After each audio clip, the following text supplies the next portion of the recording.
ผียอดนิยม100คือนิยมมาก1คือไม่นิยมลาลาแลนด์แต่ต้องเป็นหนังผีนะแต่ต้องเป็นหนังผีมันมีคนมองว่าเรื่องนี้มันจบเศร้ามากจนมันเหมือนหนังผีเขาเชื่อแบบนั้นมีเหตุผลอย่างนี้คนอาจจะเชื่อน้อยชัตเตอร์กดติดวิญญาณโอ้โหวางไว้เลยตรงนั้นชัตเตอร์กูเดาว่ากูอิดแต่ว่าก็ทุกคนอาจจะเข้าเป็นอิดอย่างนี้แต่กูอิดสถานที่ยอดนิยมที่มักจะเจอผีกูขอก่อนเลยวางป่าช้าอันนี้มากสุดใช่ไหมไปเดินเขาแล้วเจอเจอผีโหสิผมประมาณโรงเรียนมึงอ่ะใกล้ๆเลยใช่คุณเท่าไหร่นะผมประมาณโรงเรียนก็ไปก่อนใจนี่ถามว่าสำหรับแต่ละคนมีแบบผีที่ตัวเองกลัวที่สุดไหมแล้วผีท็อปนี่ชอบไหมตั้งแต่มึงพูดรองเท้าแตกปุ๊บมึงโปรเลยนะจูเนียร์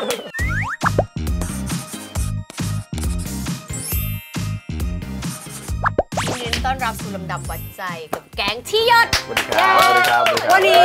เห็นบรรยากาศในการถ่ายทำของเราจะมีความแบบว่านี่เขากับหนังของพวกคุณฟิลไลท์อะไรดูดวงไม่ประรำพิธีเฮ้ยแต่ก่อนอื่นทุกคนแนะนำตัวให้ทางกล้องสักเล็กน้อยชื่ออะไรแซ่อะไรกันบ้างคะสวัสดีค่ะแพลเชมาวีค่ะสวยเนาะจูเนียร์การบัณฑิตครับสวัสดีค่ะเดนิสค่ะดูปกติสุดเลยค่ะลูกทั้งแบบอยากรู้ว่าทั้ง3คนเคยมีประสบการณ์เรื่องแบบหลอนๆหรือเรื่องผีๆป่ะไม่ว่าจะเป็นในกองก็ได้ที่หยดหรือชีวิตประจำวันนะ0เป็น0เลยไม่มีเลยเพราะในกองก็ชิลมากกลัวผีไหมไม่คือในกองหาแล้วเพราะว่าเราหาแล้วด้วยคุณท้าทายเหรอไม่ใช่ท้าทายคือมันจะโปรโมทอ่ะมันก็จะโดนคำถามนี้เป็นชุดคำถามที่เราเจอประจำแล้วเราเลยพยายามถามตัวเองว่าเราเจออะไรบ้างไหมหาเลยไม่ใช่แค่ถามเลยหาเลยแบบเอากล้องไปถ่ายอะไรเงี้ยไม่มีพยายามมา3 ภาคแล้วพยายามแล้วอยากเจอไหมพยายามมา3 ภาคแล้วคือมันกะกระอ่วงในการตอบแบบไม่ได้มา3 ภาคแล้วอะไรเงี้ยเราก็ต้องหาให้ได้มันดูแบบไม่มีเรื่องเล่าไอ้นี่เจอชัวตาเป็นหมอผีเว้ยตาของแพลวเหรอแม่ฉันเป็นคนอีสานแล้วอีสานเขาจะมีวัฒนธรรมใดๆใช่ปะแล้วตาฉันปู่ทวดฉันเป็นฟิลแบบพ่อหมอไปปลุกเสกตะกุ่นปลุกเสกประหลัดขีกอะไรอย่างเงี้ยพ่อครูอ่ะฟิลอย่างนั้นเลยตาฉันแล้วเคยเจอไหมหรือมีอะไรใกล้เคียงไหมฉันมันก็เหมือนเจอมีอยู่อารมณ์แบบแม่บอกว่าพันธุกรรมเลยเป็นพลังงานที่รู้สึกได้หรือเห็นเป็นคือเราอะตอนแรกเราเป็นคนไม่เห็นเว้ยเราก็ฟังตอนเด็กๆจากแม่ว่าเฮ้ยตาไปไล่ปอบอะไรเราก็ฟังเอาสนุกแล้วเหมือนพอกูโตมากูเข้าวงการอะเราก็อยากเล่นละครดีๆอะไรอย่างเงี้ยเรานั่งสมาธิใช่ปะแล้วเหมือนพอนั่งสมาธิแบบไปหลายๆปีมากๆอะเราก็ไม่รู้ว่าจิตเรามันละเอียดขึ้นหรืออะไรอะแต่เหมือนแบบเราเริ่มสัมผัสอะไรได้บางอย่างหลังจากที่เรานั่งสมาธิมาแบบ5 ปี 7 ปีอะไรอย่างเงี้ยสัมผัสอย่างเช่นยกตัวอย่างหยอกตกใจแต่เลยแล้วที่สัมผัสได้คือเป็นในลักษณะไหนบางทีไปที่มันเป็นบ้านล้างหรืออะไรอย่างเงี้ยเราก็จะรู้สึกเหมือนแบบไม่สบายเนื้อไม่สบายตัวแต่มันก็จะเป็นเอเซนส์เหมือนคือความรู้สึกที่คือเราพยายามแบบไม่เข้าไปยุ่งกับมันมากเพราะว่าเราไม่ได้เป็นพ่อครูเหมือนตาเราเนาะเราขอเป็นพี่ดาราท่านนึงปกติอยากใช้ชีวิตปกติว่ะก็เลยไม่ได้ไปโฟกัสอะไรอย่างเงี้ยใช่แต่ว่าการทำงานในกองถ่ายก็คือปกติไม่ได้มีอะไรมาทำให้เราต้องปกติแปลว่าความน่ากลัวก็จะอยู่ในที่หยดแต่ว่าชีวิตจริงคือสนุกสนานแฮปปี้ยากไหมอยากรู้ว่าถ่ายที่หยดถ่ายหนังผียากไหมมันของผมมันจะยากตรงพาร์ทที่เป็นบู๊อะไรเงี้ยใช่จริงๆมันมีความแอคชั่นเยอะใช่คือภาคนี้คือมันลงไปถ่ายในแม่น้ำแควจริงๆที่แบบเหมือนเราต้องผูกเชือกไว้เพื่อไม่ให้ปลิวไปกับกระแสน้ำแต่พาร์ทผีไม่ได้รู้สึกว่าเป็นความยากของเรารู้สึกว่าไม่ได้ยากลำบากในการถ่ายทำเท่ากับอันนั้นใช่ซึ่งความสัมพันธ์เรา3 คนเป็นยังไงนะ3 คนในเรื่องเอาจริงๆในเรื่องอ่ะแพลไม่ได้เข้ากับน้องเดนิสเลยก็คือไม่เจอเลยเพราะว่าเราอยู่กับแก๊งผู้ชายหมดเลยเว้ยความยากลำบากของฉันคือฉันต้องดูแข็งแรงเท่าพวกเนี้ยแต่เธอมาตอนภาค3ฉันมาตอนภาค3ฉันเป็นตัวละครใหม่ชื่อยาขินเป็นคนในหมู่บ้านนี่แหละที่จะนำทางแก๊งหนุ่มๆเขาไปตามล่าหาผีชุดดำอะไรอย่างเงี้ยไกด์อะไรอย่างเงี้ยใช่เป็นไกด์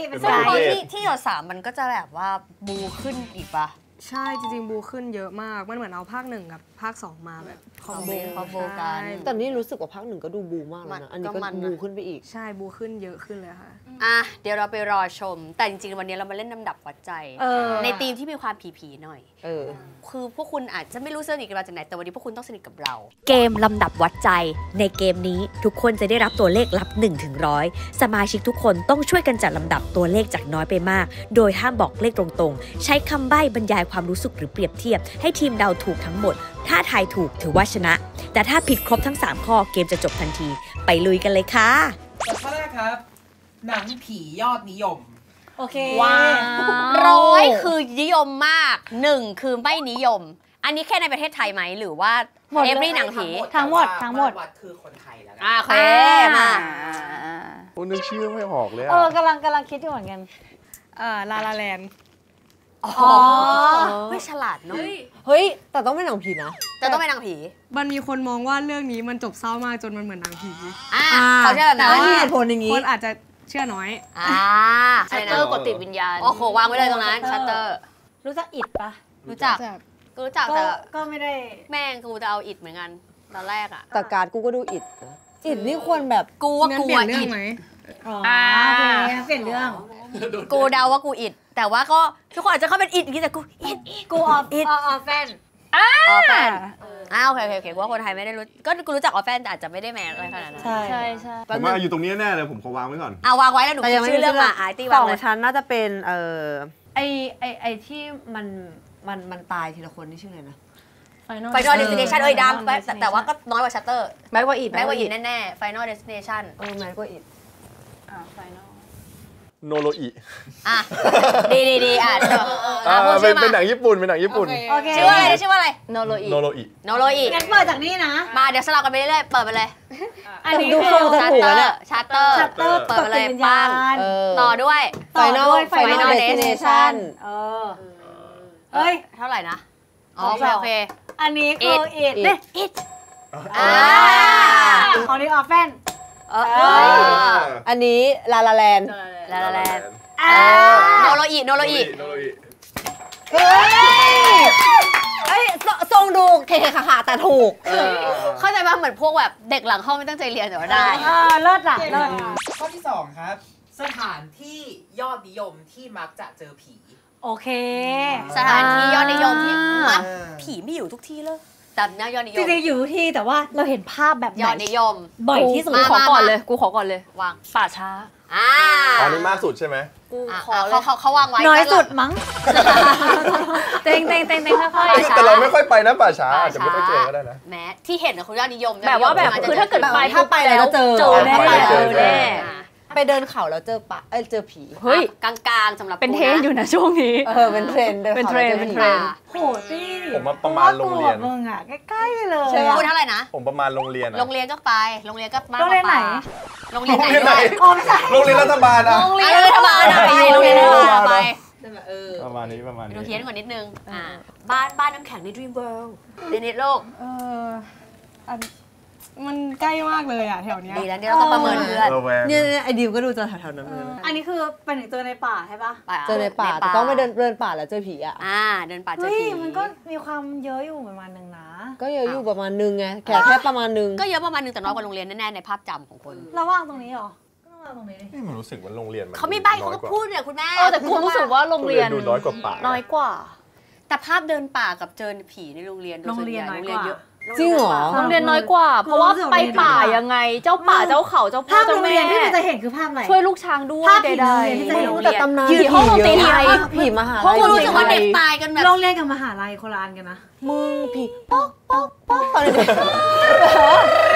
เอาประมาณนี้ไปก่อนประมาณนี้ไป เรา ก่อน จะชอบมีตำนานไปเอาของตอน4 โมงแล้วแบบ ใช่มึงเข้าใจป่ะแล้วในโรงเรียนเพื่อนชอบเล่าเรื่องผีให้ฟังผีคุณครูอีก ผีห้องดนตรี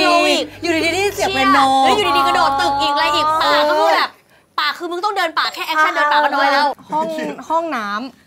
ห้อง น้ำ น้ำที่ไหน ห้องน้ำที่ห้าง ระบุหน่อย ำห้องน้ำที่โรงพยาบาล ห้องน้ำแต่แป๊บนึงอยู่ใต้ โอ้โห ป่าช้า ชิบหายแล้ว แต่อันนี้ไม่ใช่ป่าช้านะอันนี้คือป่าเฉย ไม่น่าเลย แต่ว่าห้องน้ำโรงพยาบาลก็น้อยกว่าป่าสำหรับกูเพราะว่าถ้าห้องน้ำที่เจอผีอ่ะก็มีห้องน้ำประวัติบางมี ใช่ไหม แต่ว่าน้อยกว่าป่าไหมไม่ได้เป็นภาพจำขนาดนั้น คิดว่าถ้าคิด ซีนในหนังมันอาจจะไม่ได้เยอะมากไง ซีนในหนัง ห้อง มันเยอะ ห้องน้ำ แต่ลิฟต์โรงพยาบาลดูเยอะนะ ดูแบบว่า ที่คือแบบสถานที่เป็นภาพจำของคนแมส เนี่ยดิ แล้วลิฟต์โรงพยาบาลกับห้องน้ำ จริงเหรอลิฟต์โรงพยาบาลหรอไม่เยอะ อยู่ห้องน้ำ ลิฟต์โรงพยาบาลนี่เข้าไปแล้วเจอคนนิ่งๆนี่คิดแล้วนะ แต่มันไม่ได้ ใครวะ แต่ถ้าลิฟต์แบบมันไม่ต้องไปโรงพยาบาล แต่ลิฟ เว้ ต์ ย อะ แม่งเป็นลิฟต์ ไปถึงโรงพยาบาลแล้วมึงอยู่ลิฟต์อะไรเงี้ยก็จะแบบน้อยหน่อย แต่ถ้าเกิดไปโรงพยาบาลแล้วอยู่ที่เตียงอะไรเงี้ยก็จะ โอเคโอเค ใช่กูว่าด้วยอินเนอร์ของผีเขาจะไม่ค่อยขึ้นลิฟต์ไม่ใช่ขึ้นลิฟต์หมายถึงว่าไม่ใช่ขึ้นลิฟต์เขาน่าจะแบบ เพราะว่าเขาลอยได้อยู่แล้ว เขาจะ ขึ้นลิฟต์แล้วเขาไม่เมื่อยหรอก ไม่อันนี้คัสอะไม่ได้ขึ้นลิฟต์เลย หรือว่าห้องน้ำเยอะกว่าหรือเปล่า ห้องน้ำเยอะกว่าลิฟต์ป่ะถ้างั้นอะ อันนี้ห้องน้ำ จริงๆห้องน้ำมันเยอะกว่า กูว่าห้องน้ำเยอะกว่า ลองไหม อันนี้เป็นห้องน้ำไม่สลับคำ มันจะอยู่ตรงนั้นมันจะอยู่ตรงนั้น จะอยู่ตรงนั้น มันจะอยู่ตรง งั้น นั้น สลับคำไหม สลับคำนี่เป็นห้องน้ำ ได้หนูเป็นลิฟต์ มาลอง และ ไล่ อันนี้ จากข้างบนเหรอ อันนี้ป่าช้า ป่าช้า เปิดมาช้ามาเลย ป่าช้านะ ผมว่า อันนี้อะไรตัวอะไรตัวอะไร โรงเรียน โรงเรียนตื่นเต้นลง ได้ไหม 6 9ได้ อันนี้อะไร เดินเขา เดินเขา โอ้ยเฉียบจังเลย ยังไม่เปิดเปิดกูก่อนบ้านหิมะกูมาแล้ว เดี๋ยวอันนี้เปิดพร้อมกันอันนี้2อันคือ ไม่ อันนี้ห้องน้ำอันนี้ลิฟต์ โอเค อัน1 2โบ๊ะ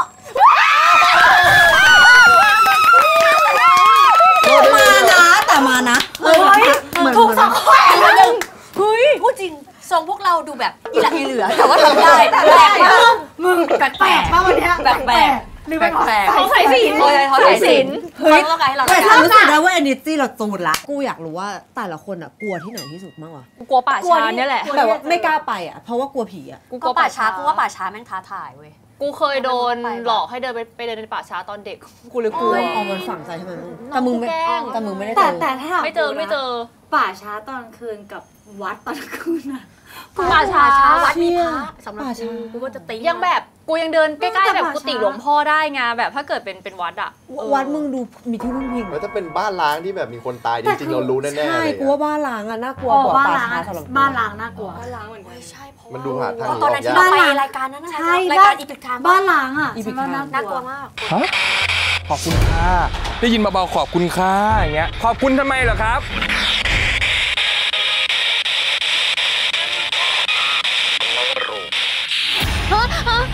เขาพูดว่าอะไรอ่ะ แล้วคำมันไม่ชัดแต่กับว่ามันเป็นแบบคำหนึ่งพุ่งเข้าหูกูเลยมึงไม่ต้องรู้ เริ่มสนิทกันแล้ว เริ่ม รู้ แล้ว ทางกันแล้ว เริ่มเป็นกลุ่มเพื่อนกันแล้ว ข้อนี้ขอไลท์ขอเบาๆกันกิจกรรมยอดนิยมที่มักทำกับกลุ่มเพื่อนครับ กูว่านี่ ถ้าเรา ยาก เริ่ ก ม ว่า เป็นเพื่อนกันแล้วเราจะทำอะไรด้วยกัน ของเราเป็นไปเที่ยวต่างจังหวัด ก็เยอะ ก็ นะ เยอะนะ เดินเหยียบเท้ากันเล่นไป อันนี้ผมว่าผมให้100เลยนะเนี่ย เดินเหยียบเท้า เพื่อนจูเนียร์เลยอะ แน่เดินไปเหยียบเท้ากันเล่นไป ลำไทยเก๊ก เฮ้ยเดี๋ยวจริงเหรอ จริง ลำไทยเก๊กเหรอแต่เดินเหยียบเท้ายังเหยียบกันมากกว่านะ กูว่าเราเหยียบเท้ากันมาก จริง มากกว่า แต่เหยียบเท้าน่าจะมากกว่าไทยเก๊ก มากกว่า ผม แต่ว่า ไม่เคย แป๊บนึงไม่กูดูเลขกูก่อน เขาจะสารตัวเลขกันอยู่ ลำไทยเก๊กเนี่ยคือสำหรับน้องอ่ะก็แบบก็คือสมมติแก่ก็ยังทำได้ก็ยังมีคนทำ คือหมายถึงว่าณปัจจุบันเนี้ยคงไม่อะ คิดเอาเป็นว่าพี่อยู่เหนือน้องเนาะ เราอยู่เหนือน้องแล้วเราเป็นอะไร น้อยมาก เราเหยียบตีนหรือไทย หนู เก๊ก หนูไม่คิดว่ามีใครน้อยกว่าหนูนะ งั้นกูเอาอันเดิมเหยียบตีนไปเลย ว่าเลขตรงเนี้ยแหละกูก็อยู่ตรงเนี้ยแหละ เป็นอะไร เดี๋ยวกูคิดก่อนแป๊บนึง เฮ้ยมึงใกล้ด้วยเหรอ ใช่แล้วตอนเนี้ยกูเครียดตั้งแต่ไม่เห็นกันแล้วเนี่ย มันขึ้นมาอีกนิดนึง ลังเลทำนี้ เฮ้ยจริงวะเนี่ย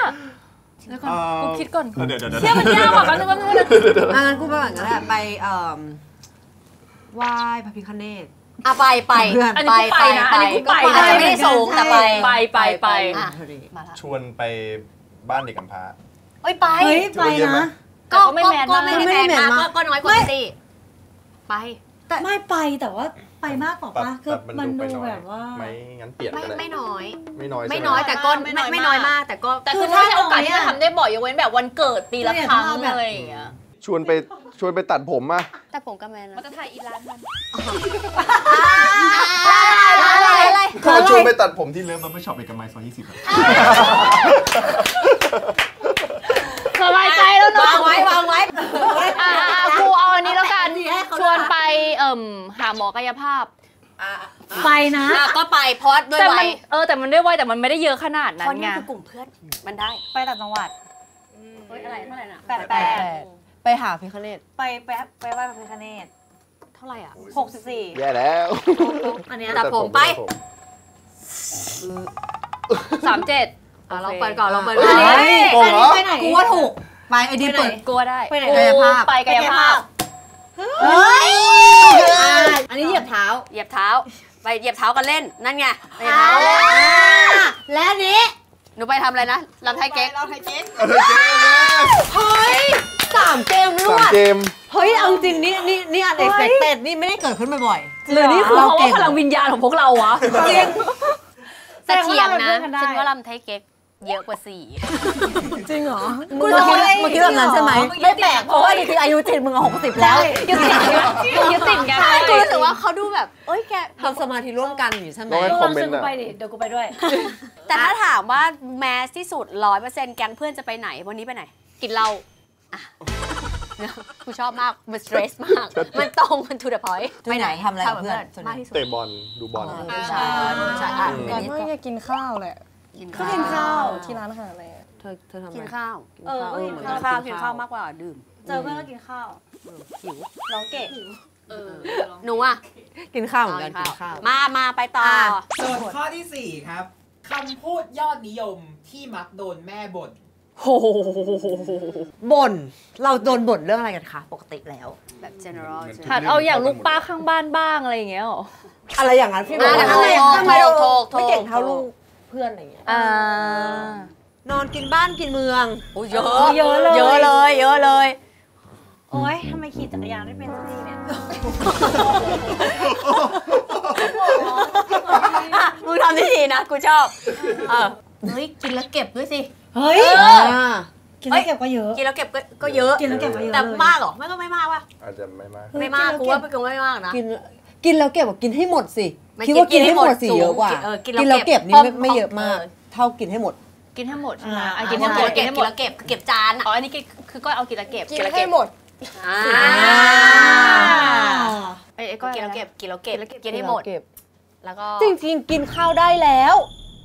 เยอะกว่ากินแล้วเก็บเยอะกว่ากินแล้วเก็บยังไงเดี๋ยวใครไอ้แพมเราเนี่ยกูก็ดูมันอยู่เนี่ยเก็บที่นอนด้วยโอ้ก็เยอะอยู่ดีแต่ว่าเยอะกว่ากินแล้วเก็บไม่แต่กินให้หมดเยอะกว่าเก็บที่นอนป่ะกินให้หมดเหรอเพราะมันเป็นเรนจ์อายุอะแต่กูก็กินให้หมดเยอะกว่ากินให้หมดมันบ่อยกว่าเด็กอะกินให้หมดสิลูกแต่กินให้หมดเยอะกว่าไปเก็บที่นอนมันประมาณนึงต้องโตแล้วไปเก็บที่นอนด้วยเพราะว่ากินแล้วเก็บแต่มาก่อนกินแล้วเก็บอันนี้คือเก็บที่นอนอันนี้กินแล้วเก็บใช่ไหมใช่สลับพี่เหรอมึงถ้าหนูมั่นใจเป็นหนูก็อยู่ป่ะผมอยู่นี่โอเคแล้วหนูเป็นอะไรต้องเปลี่ยนเราต้องเปลี่ยนเป็นที่นอนไม่ได้อันนี้แล้วสลับกันไหมล่ะกินแล้วเก็บหนูเป็นกินแล้วเก็บพี่เป็นเก็บที่นอนโอเคเก็บที่นอนแล้วก็กินแล้วเก็บตอนนี้กูเครียดแล้วเนี่ยยากกว่าเนี่ยเลขกูไม่เก็บที่นอนเกมนี้แพ้ไม่ได้เป็นไรนะคะทุกคนแพ้ไม่ได้ทุกคนจริงจังได้เว้ยแพ้ไม่เป็นไอแพมพูดมาแพ้ไม่เป็นกูว่าประมาณว่าทำไมกลับบ้านช้าไม่อันนี้เยอะไปจริงๆทำไมกลับบ้านช้านี่สูสีกับตื่นสายไม่ใช่ไม่ใช่อย่าใส่กางเกงขาสั้นคือมันไม่มากอันนี้เป็นเรื่องเพศแล้วมันจะถูกหันไปครึ่งแล้วงั้นไล่จากไหนเราอันนี้ใครเนี่ยมึงเดี๋ยวก่อนกูมีคำถามถ้าเกิดสมมติกูคิดว่ากูอยู่ระหว่างกินและเก็บกับก็ต้องหากินแล้วเก็บที่นอนกินแล้วเก็บที่นอนอ่ะอย่าใส่กางเกงขาสั้นแหละอย่าใส่กางเกงขาสั้นอย่าใส่สั้นสุดได้แต่งตัวโป๊ใช่ไหมล่ะอย่าแต่งตัวโป๊จบได้อันนี้คืออะไรนอนกินมากกินเมืองเปิดไปเลยปึ้งเปิดเนาะอันนี้อะไรอันนี้ขี่จักรยานไม่เป็นเมื่อไหร่จะขี่เป็นแต่ว่าก็ดูโอเคอยู่ก็จริงมาเลยอันนี้กินให้หมดสิอันนี้กลัวว่ะแม่งเอ้ยเก็บพี่นอนโอ้ไม่นี่ของพี่เหรอป่ะ ใช่ของพี่ ของพี่เก็บที่นอนใช่เก็บที่นอน ใช่ต่อไป ตกใจ อันนี้ของแพรวอย่าใส่สั้น อย่าใส่สั้น อย่าโป๊ะเฮ้ยกินแล้วเก็บกินแล้วเก็บ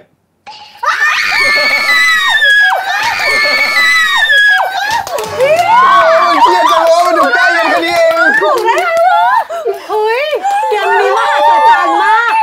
พี่คิดละทุกครั้งที่ได้ลำดับวัดใจหนูร้องใส่สินด้วยเฮ้ยกูว่าแต่สินเกี่ยวนะเนี่ยสิ่งศักดิ์สิทธิ์มีอยู่จริงนะมึง เลิศดับ รอบๆตัวเรา ถูกแล้ว4 ข้อติด น้ อ่ะ องยากมาก ทีเนี้ยมันเริ่มชาเลนจ์แล้วเพราะเราจะพลาดไม่ได้ไม่งั้นตำนานเรามันจะไม่เกิด และโจทย์ข้อที่ 5 ครับ ไอเทมยอดนิยมที่คนมักพกไปกองถ่าย สำหรับแกนนักแสดงอย่างเรา กูขอก่อนแล้วกัน อันนี้สเปรย์ไล่ทาก สเปรย์ไล่ทาก คือในหัวกูไล่ยุงหรือเปล่าไล่ทาก ไล่ทากคุณ ไล่ยุงมันจะแมสกว่าหน่อย ใช่ใช่ ไล่ ไล่ทาก เดี๋ยวก่อน ไล่ทากน่าสนใจ ขอดูเลขกูอีกทีหนึง ขนาดนั้นเลยเหรอ กูเข้าป่าบ่อยอะกูเลยแบบพกสเปรย์ไล่ทากเยอะไง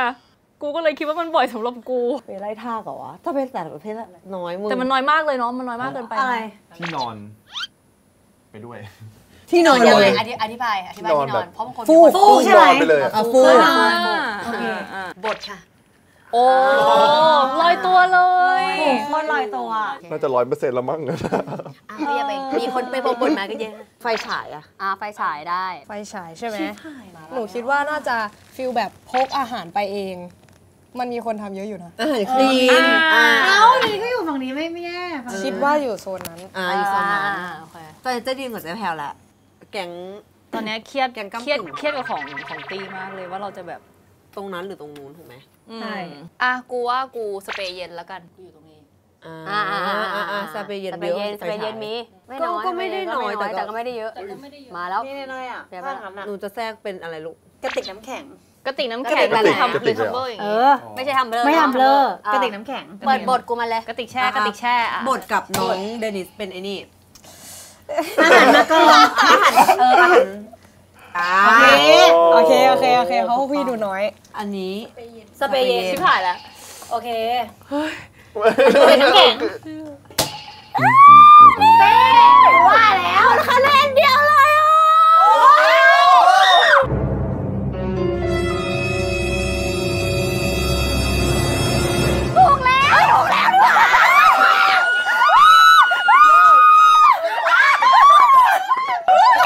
ถ้าเราผมมี25 กดปะ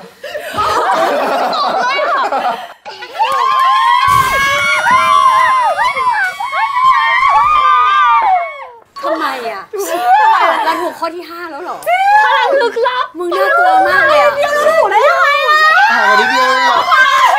ของพวกเราแน่ๆเลย เฮ้ยที่หยดของอันนี้ ของที่ วันไหนที่ลงภาพยนตร์นะคะแทรกบอกได้เลยค่ะตอนนี้ ของแรงมากทุกคน 1 ตุลานะคะ 1 ตุลานะคะที่ ตุ สา ลาม ค นะ ม ข้อสุดท้ายถ้าถูกคือถูกล้วน โอเค ข้อสุดท้ายนะครับ ไอเทมยอดนิยมที่เอาไว้ป้องกันผี พระ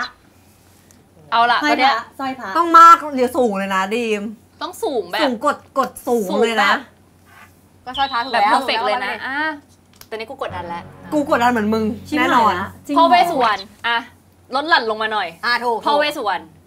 โอ้รอบนี้ไปแรงสูงอ่ะ ชิปแล้ว ชิบหายกูพูดจริง จริง กูกับมึงเนี่ย ใช่ อีกแล้วเหรอ จริง พ่อเวทกับยัน ฮะ กับยัน ยันแมสกว่า ยันแมส ยันแมสกว่า พ่อเวทคือแบบหัวหน้าผีทาเวทคือหัวหน้าผีไล่ผีแล้วยันลดหลั่นลงมาจากพ่อเวทคือยันมันมียันหลายแบบยันมันมีหลายแบบมึง แต่ ทาเวทแมสกว่ายัน ไม่ถึงทาเวทอะแมสแต่กูไม่ได้รู้สึกว่าทาเวทมากันผีอะ มึงพ่อเวทเขาคือหัวหน้าผีคือผีกลัว แค่แต่ว่ากูจะไม่ได้ คือ กัน หมายถึงว่าเป็นสิ่งที่เราอาจจะไม่ได้พกยาใส่กระเป๋าแต่เราพกพระเวทไปนะเว้ยเวลาที่เรารู้สึกว่า จังหวะนี้ผม ที่ ขอ นี่ แทร ไม่ ก ปล เล อย ด นะ ภั ฮะ ย เฮ้ยทำได้ดี รองเท้าแตะฮะ เราเจอแล้วมึงอยู่ เป็นอยู่เหรอกูไม่ได้ด้วยมือกูเอง อันนี้เดี๋ยวเรากลับมาเถียงกัน ฉันว่าของฉันอะมากกว่านี้ ฉัน แต่ว่า มั่นใจว่าฉันอยู่ประมาณพ่อเวทเธออยู่พระเวทใช่ไหม ทาเวทนี่ลองลงมาจากพระเลยเนาะ ใช่ อันนี้เป็นหมู่แล้วนะ กูตั้งหิ้งพระที่บ้านคือเป็นพระอยู่ชั้นหนึ่งแล้วก็ชั้นถัดลงมาจากพระคือพ่อเวสสุวรรณ น้ำมนต์ไปลองดู ไอ้ก้อย อาจจะเฮ้ย ไอ้ก้อยมึงเลยเหรอ เอาจริงดิ อ้าว แล้วนี่จะเป็นอะไร เ เป็นยันไหมกูเป็นยันดีไหมหรือกูเป็นน้ำมน แต่ ต์ ยันเยอะกว่ายันเยอะกว่า พี่ตีอะ ยันเยอะกว่ายันเยอะกว่า ยันพกสะดวกกว่ายันพกสะดวกกว่า ไม่พระใช่ปะ คือไม่พระ เรา คิดว่า พระได้อะ แต่ว่าก็เกือบพระอยู่แต่ไม่พระ พระน้ำมนต์ข้าวสารเนี่ย ใช่สารกันนี่ กูคิดแบบจูเนียร์เลย กูว่ายัน คิดตามหลังเลยอะ ยันแล้วมึงน้ำมนต์แต่ตอนนี้เดนิสในฐานะฝรั่งเริ่มงงละ หนูสู้ได้ไหมเทียมได้ไหม เทียมอะไร เทียมไหม แต่กันยัน ก็เห็นได้ไหมหรืออะไร ก็ได้ก็ไม่ติด แล้วก็เห็นได้ตอนแรกก็คิด ไม่หนูก็เป็นแบบอะไรอะลูก หนูคิดว่าไม่เยอะเท่าพี่ก็ข้าวสารแล้วกัน ได้ ข้าวสารนี่เยอะ อุ้ย มาก ตื่นเต้นอะตื่นเต้น งั้นเราเริ่มจากทางนี้ไหมเขาแตะแล้ว ตื่นเต้นมากแต่ เรามาวัดกันว่าราวที่ 6 เราจะได้6คะแนนเต็มไหม เฮ้ยเดี๋ยว เปลี่ยนทานตรงเนี้ย ไม่หมายถึงว่าพวกพี่พูดเหมือนของพี่มันเยอะมากอ่ะ หนูก็เลยแบบ หนูว่าถูกหนูว่าถูก พี่ก็ โอเคงั้นไปเปิดเลย เฮ้ย กูเข้าใจความรู้สึกเดนิสมาเพราะเปิดไป7ปุ๊บกู มันเลยแบบแล้วพวกพี่พูดเหมือนแบบพวกพี่ไม่6ไม่5ไม่อะไร ใช่ใช่ แต่อันนี้เหรอจาน นั่น นี้ หนึ่งอันนั้นก็มึงมั่นใจมึงเปิดมาเลย พาก่อน อันนี้พระ โคตรมีหัวใจ โอเคตอนเนี้ยไม่ตอนนี้ยังได้อยู่ เดี๋ยว แต่ว่าของไอแพลวอ่ะ แต่หนึ่งตอน เปิดไอ้ก้อนก่อน ตอนนี้มีทาเวทเอาอย่างกูน้ำมนต์มึงยันมึงเป็นยันอยู่ตรงกลางใช่ไหม ใช่มึง3 คน นี่กูนะกูน้ำมนต์ ก่อน ตอนนี้แหละ แต่ผิดแน่นอน มึงมาเปิดมือของกูพร้อมกันเลยไหม 1พอมึง93ใช่ไหม ไม่ 1 2 3 เฮ้ยนะเพราะว่าในหัวกูเท้าเวทมันไม่แม้ไงกูก็เลยคิดว่า แต่กูเห็นแบบเมื่อกี้มันมีซีนที่แบบบทอย่างเงี้ยแต่แบบยัง80กว่าอะกูก็เลยคิดว่าเอ๊ะ80ก็คือแมส80มันจะอยู่ในเกณฑ์แมสไง แต่84ก็เป็นเวลเลขทาเวทอยู่ แต่กูเข้าใจเพราะมันดูเป็นระดับ2แต่จริงๆเลยนะถ้าสมมติว่ากูไม่ได้รู้ว่าท้าวเวทสำหรับพวกมือแม้ขนาดนั้นแล้วกูจะเอายันไปลองจากพระพุทธแต่ว่าท้าวเวทอะแบบมันดูแบบโอ้จริงๆเหมือนกันผิด เฮ้ยก็ไม่เป็นไรเราก็ ไม่เป็นไร แต่ว่าก็ไม่เป็นไร ไม่แต่5 ติดอะ5 ติดก็คือแบบอยู่แล้ว โหดเลยอะ เล่นใหม่ไหม จบหน่อยจบหน่อย จบ เสียเลยเว้ยโอเคนี่ทำได้ดีทุก มี คน ตาแถมไหมมีตาแถมไหม ไม่แถมลูกแต่หนูทำได้ดีเขาตอนเขาแตะ ที่สุดเลยอ่ะ แต่รองเท้าแตะแม่นแล้ว ก่อนเจนี่ถามว่าสำหรับแต่ละคนมีแบบผีที่ตัวเองกลัวที่สุดไหม ผีปอบไปปะ ชอบไม่ กลัวผีปอบเพราะไม่พอเขาโตมาเราโตมาจากอะไรอย่างนี้ไงเพราะเธอรู้สึกว่าเขากินเราได้หรอหรืออะไร เรื่องเล่านิทานก่อนนอนตอนเด็กน่ากลัวมากเลยเพราะแม่กูเล่าเรื่องตากูสมัยไรปอบให้ฟังแล้วกูกลัว แล้วไม่ถึงว่าไล่แล้วกินตับอ่ะ อะไรอย่างนั้นน่ะมันน่ากลัวแล้วตอนเด็กเราจินตนาการสูงเราคิดภาพตามอ่ะน่าจะแบบเหมือนเป็นเพราะเติบโตมากับ ใช่โอเคนี่ผีปอบคุณตัวเนี่ย ถ้าไทยผีน่าจะเป็นแบบพวกผีนางรำผีชุดไทยอะไรพวก ผี นี้ เตรงผีเตรง ใช่นั่นดูน่ากลัว แต่ติงน่ากลัวนะ เนเนหนูชิงไปดรากูล่าอะไรได้ ฝรั่งก็อยากเจอวิญญาณไทยฝรั่งต้องกลัวผีแต่ว่า โอ้ยากอ่ะผีอ่ะผีอะไรเหรอ หนูกลัวผีไหมก่อน หนูไม่กลัวผีเลยไง ไม่กลัวเลยเป็นไงจิตแข็ง แต่ถ้าสมมติว่า อย่างนี้ไหมผีที่หยดผีชุดดำ ผีชุดดำ ผีชุดด ผีชุดดำ เพราะว่ามาถึง3 ภาคแล้วมันต้องน่ากลัว มันต้องน่ากลัวแหละนี่งั้นมันจะมา3 เรา ภาคห เข้าร อ ขายของเลยลูก ผีชุดด ผีชุดดำมันน่ากลัวยังไงเหรอเดนิ ำ ส คือน่ากลัวมากคือเขาอยู่มา3 ภาคแล้วแปลว่าเขาอิทธิฤทธิ์แบบ จริงไม่งั้นเขาไม่อยู่มาถึง3 ภาค ใช่จนถึงมีที่หยด3ที่1 ตุลาคมที่เพิ่งผ่านไป ดูดิมันยังปราบไม่ได้เลยอ่ะตอนนี้ เก่ง ก็ไปดูแล้วเนี่ยก้อยกลัวผีอะไรจ้าก้อย ชุดด แน่ใจเหรอก้อยก็ผีชุดดำอ่ะ แล้วผีท็อปนี่ชอบไหม